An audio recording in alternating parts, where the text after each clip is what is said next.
Il y a un pays qui s'appelle la France qui perd actuellement environ 5 à 600 emplois industriels par jour ouvrable depuis 15 ans. Tous les jours que Dieu fait, il y a 5 à 600 personnes qui basculent en dessous du seuil de pauvreté. Notre pays, qui était à la pointe du rayonnement mondial dans les années 70, est désormais considéré comme étant devenu le simple larbin des intérêts otaniens et américains. Notre crédit dans le monde s'est effacé. Nous sommes détestés maintenant par les pays du monde arabo-musulman, par la Russie, la Chine. Nous sommes considérés comme des moins que rien. Ce qui se passe en France est une catastrophe absolue. C'est également ce qui se passe dans les pays du sud de l'Europe. Je rappelle par exemple qu'en Grèce, on a maintenant 65% des moins de 25 ans qui sont au chômage et 28% de l'ensemble de la population. Je rappelle que lorsque la Troïka, c'est-à-dire la Banque Centrale Européenne, la Commission Européenne et le Fonds Monétaire International sont intervenus pour prétendument sauver l'euro, en réalité sauver les banques qui avaient investi en Grèce, eh bien, il y avait 120% d'endettement public. Après, maintenant, nous en sommes à 180% d'endettement public. Je rappelle qu'au Portugal, la situation est tellement catastrophique que chaque année que Dieu fait, 150 000 Portugais s'en vont maintenant. D'ailleurs, à la demande du gouvernement, c'est l'équivalent de 900 000 Français, puisqu'il n'y a que 10 millions d'habitants au Portugal. Et où vont-ils? Ils ne vont surtout pas en Europe, puisque la zone Europe est devenue la zone de plus faible croissance mondiale depuis maintenant 15 ans. C'est la lanterne rouge du monde, la risée du monde. Et les Portugais vont en Angola, vont au Brésil, puisque ce sont des pays de la lutte au feu. Je rappelle que la situation est encore peut-être plus catastrophique en Espagne, qu'elle s'aggrave considérablement en Irlande, en Slovénie. Quant à l'Allemagne, eh bien l'Allemagne, pour prétendument avoir les succès qu'elle a, eh bien, tout simplement, elle est obligée de payer ses jeunes diplômés 2 € de l'heure. Ce sont les réformes Hartz IV que l'on nous présente comme une grande avancée sociale et que l'on nous présente comme devant être bientôt l'avenir des Français. Il est donc de la toute première nécessité de se poser la question de se savoir qu'est-ce que c'est que cette construction européenne dont on nous a dit monts et merveilles depuis maintenant 1940, depuis 57 ans pour être clair. Mais en tout cas, en 92, on devait prétendument avoir, avec l'euro, avoir plus de croissance et plus d'emplois, et c'est exactement le contraire que nous constatons. Les européistes disent c'est une zone de très fort niveau de vie, mais ça n'est pas grâce à l'Europe, c'est malgré l'Europe. Ce qui a fait le grand niveau de vie de l'Europe, ce sont les années qu'on a appelées les 30 glorieuses, lorsque chaque État pouvait défendre ses intérêts nationaux, légitimement d'ailleurs, en ayant des monnaies nationales qui pouvaient, en fonction de la compétitivité de chacune de ces économies, avoir la monnaie qui leur convenait. Désormais, nous sommes la proie d'une utopie dramatique qui est en train de tuer l'ensemble des pays d'Europe, et l'Allemagne n'est pas mieux lotie que les autres, je le signalais tout à l'heure. Face à ça, il faut se poser la question de savoir c'est quoi l'Europe. L'Europe n'est pas une construction européenne, l'Union européenne. C'est quelque chose qui a été lancé dans les années 20 par des grands cartels allemands et anglo-saxons, développé dans les années 30 et 40 par Adolf Hitler, financé par Prescott Bush. C'était ce que l'on appelait la Nouvelle Europe.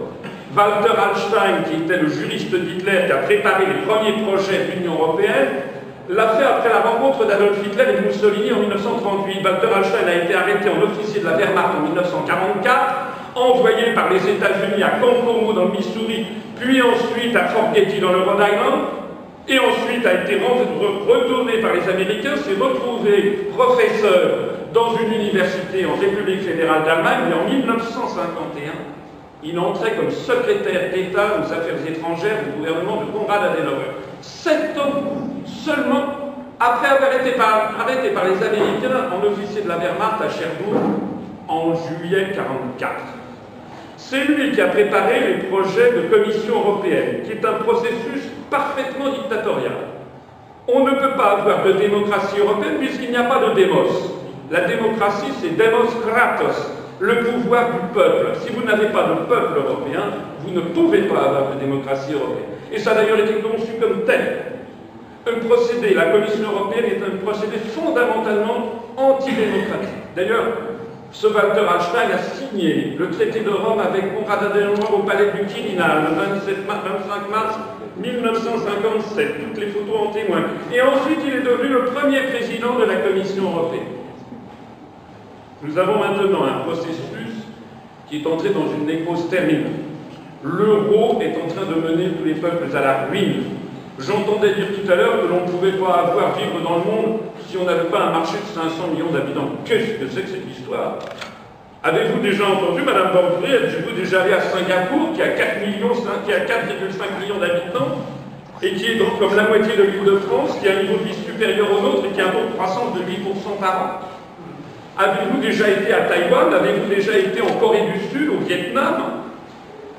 La réalité qui nous est imposée, c'est que les traités européens ont été conçus par une toute petite oligarchie qui a joué ses intérêts financiers contre l'intérêt des peuples. Et de ce point de vue-là, les banlieues, eh bien, ce sont des Français comme tout le monde. Vous êtes en train de subir tout ce que subissent les Français. Nous sommes sur une voie d'appauvrissement généralisé. Je voudrais signaler notamment que ce que l'on appelle la mondialisation inévitable n'est pas inévitable et n'est pas du tout symétrique. Nous avons dans les traités, parce qu'à chaque fois que je débat avec des européistes, j'entends toujours les mêmes histoires. Je voudrais une Europe ci, je voudrais une Europe ça. Voilà, c'est comme si je vous disais à vous, messieurs, votez pour moi, je vais vous faire vous marier avec Beyoncé. Et vous, mesdames, je vais vous faire vous marier avec Brad Pitt. Mais vous rirez, pourquoi vous riez? Parce que vous savez que je n'en ai pas le pouvoir. Et bien vous devez rire de la même façon à ce que viennent de vous dire mes prédécesseurs, parce qu'ils n'en ont pas le pouvoir. Parce que les traités européens sont ficelés.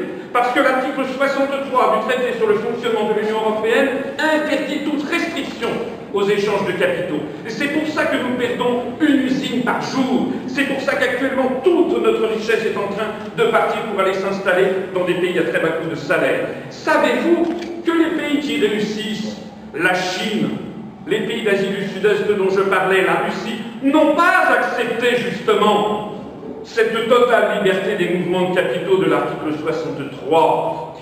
Savez-vous que jamais nous ne pourrons revenir sur cet article parce que c'est là-dessus que vivent le Luxembourg, la Grande-Bretagne ou les Pays-Bas? Savez-vous que l'on ne peut pas changer les traités puisqu'il faut l'unanimité de tous les États pour changer les traités?